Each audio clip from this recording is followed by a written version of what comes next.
I think it's important because small businesses are the backbone of our economy, not locally in just Pennsylvania, but in the entire country as a whole. So it's important to get these guys involved. It's important to get their perspective to see how policy affects what goes on at the ground floor. You've heard it from a couple people today. Their hiring, insurance, taxes, how it really affects how they expand, how they grow, how they contract, and maybe ultimately how they go out of business.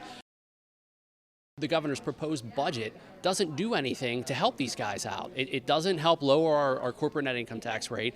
It raises taxes on middle-class families and small businesses with a PIT increase, and a retroactive PIT increase at that. So that guarantees that every single working Pennsylvanian is going to be cutting a check back to the state next year when they pay their taxes. I don't know about you, it doesn't make me happy, and it doesn't make my constituents happy either. So we're going to continue to fight that.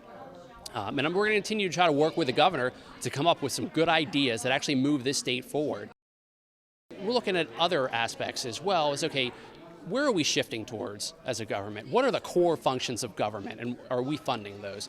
We look at the governor's veto at $3 billion from the education line. Why would he do that? Like, he came here, he wanted to be the education governor, and then he strikes $3 billion from the line. So now we have schools in danger of closing because of his carelessness, just because he wants to bring the House and Senate back. Well, guess what? We're in the middle of March now. There's 3.5 more months left in the fiscal year. Let the schools have their money so they can remain open. Kids can graduate high school and get on with their life.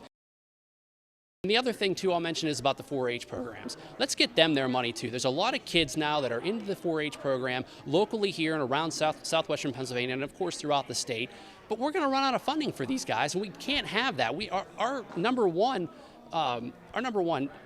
product in the state is agriculture. And we have to keep that going. All these line vetoes, they don't make any sense to me. They baffle me, they're reckless, they're careless, and our governor needs to really think hard and release this money.